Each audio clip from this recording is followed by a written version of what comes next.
Hello, everybody, and welcome into Community Football. I'm Bill Anderson. I've got Coach Grooms and Coach Edie with me.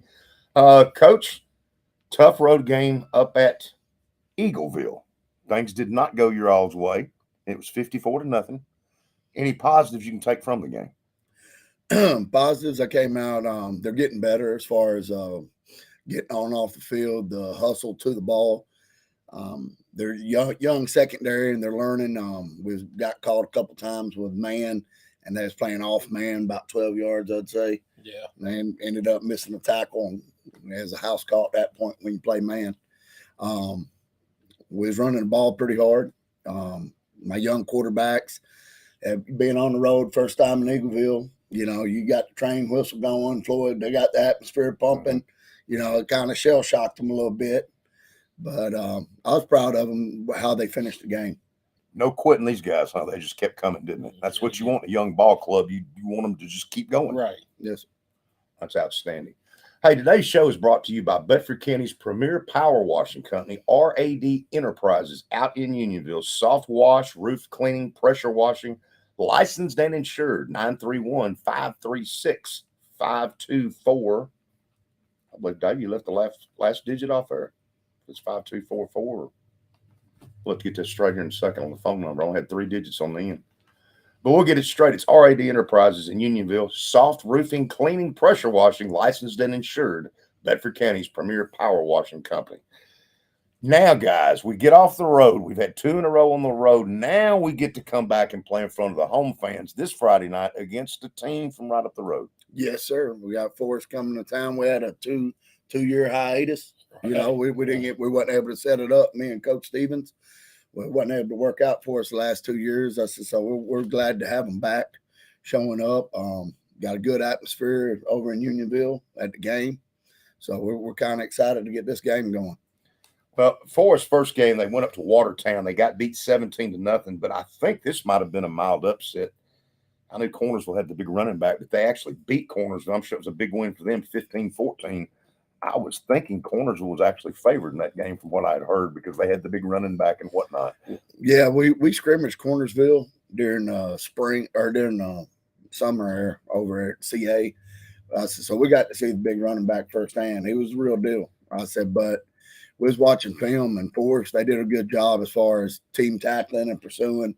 You know, they was hustling the ball. They had 11 men in on the tackle. They was able to slow them down a little bit. Coach, you said something for the show about them maybe being on their second, third string quarterback, and then about them running the wing tee. If they run in the wing tee, is it a power wing tee or do they throw it out of it? They run a power wing tee, but they'll go jump in a formation. They'll run your sail concept a little bit, but it's still your buck sweep, your counter, and your belly dive coming at you, and they just keep doing it. That's how Forrest's always been. Oh yeah. Well, Coach Edie, when you played ball, that's what you ran. Oh, so yeah. You ought to know that Bill Lewis defense, too. That Right. big wide tackle 62. Right. Coach Lewis would put it in there on him, wouldn't he? Yeah, he will.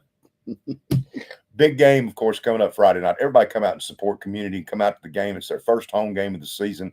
Hopefully, Coach, we can get the ball into your playmakers' hands. What have y'all got to do to get Malik the football?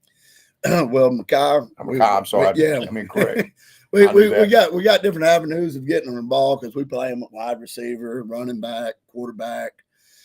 It's just different ways of doing it. But when you got everybody keying on one person, you got to have somebody else to step up and take, run the counter, take some attention away from them. So if you could pop one like a big pass play into somebody else, it would open things up for everybody else. Right. It's just getting that play to pop. That's it. And once it pops, they can't put 3 on That's it it. anymore. And I know it's coming. It's coming. Because y'all got some other players that got some pretty good speed too. Oh, don't you? yeah. Oh, yes, sir. I said we've got them. It's just like me and the coach was talking about. We're so young. Right. I mean, having all them seniors last year, it was benefit, but it also hurt us because our sophomores never saw the field. I said so. Now it's like their first time being on the field and everybody yelling, screaming, trying to figure out the Friday night lights. It's a different animal. And y'all don't have many juniors and seniors at all in this team. No, we do you? don't. No, sir. How many of y'all got probably total? Five. classes. You got 5 seniors and 2 juniors. For that junior class, there wasn't much volume wise. There wasn't much there. No, sir. But again, go back to your junior high program. You've got kids coming up. You've got numbers out. So next year, you let your juniors will be seniors, but your freshmen and sophomores will be juniors and sophomores.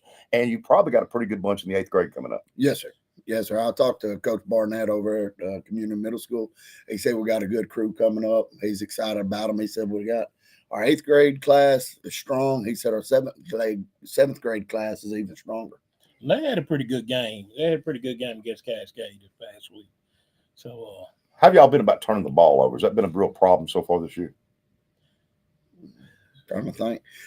On special teams, it has. I'm gonna be honest on that one. We haven't because they're trying to kick the ball away from Mackay. So some of my younger kids are having to handle the ball when it's a stressful situation. They kind of rush instead of just securing the ball. They try to hurry up and look down the field before they pick it up, and then we end up losing the ball on a couple of kickoffs, kick returns. Y'all also use them in punt returns too and try to get him the ball that way, or Yes, oh, sir. yeah. do they kick it away from him on punts too? Oh, yeah. Oh yeah, Everybody just wants to avoid him, huh? That's Yep. it. That's just one of those deals, isn't it? Avoiding, tripling. Hey, do whatever they got to do. Wow. Well, again, our sponsor today is RAD Enterprises, Bedford County's premier power washing company out in Unionville. Soft wash, roofing, cleaning, pressure washing, 931-536-5246. They are licensed and insured. Looking forward to this weekend coming up. Anything special y'all got going on this week, food-wise, or anything with the crowd, or anything different y'all got going on this weekend? well, the middle school they went out and got us a nice blow up tunnel to run out of. Oh, really? So we've got a big Viking tunnel we're Well, running good. out of. So that'll be the first time for us and my kids getting to practice it. So they're all excited about running out. That's outstanding. Yeah, we got parents that have set it up to where we would eat every week. Good. So y'all get a good team meal before the game. Right. What, about 3:30 or Yeah, it's about 2:30. 2:30? That's outstanding. It's good to have the parental involvement that we've got. And these Cascades got it. I know you got it. Y'all got a great bunch of parents out there Oh, that are yeah. willing to help. That makes a big difference too. It does. Well, guys, outstanding. And let's just hope this week we can get on board here against Forest, because that's just right down the road. And it would be what I would call a bit of a little rivalry there. Good to get it back after a Right. 2-year Oh, yes, hiatus. Because it should be a good game, because I would imagine Forest is going to travel well to your place as well. Right. Yes, sir. They always do. They always travel up there. Right. Well, guys, good luck to y'all Friday night. And everybody get out and support community this Friday night. And I believe the kick is at 7:00, correct? Yes, sir. Correct. Friday night out at Community High School. Everybody come out and cheer on the Vikings. And let's try to get a win against Forest. And we'll see you guys next week.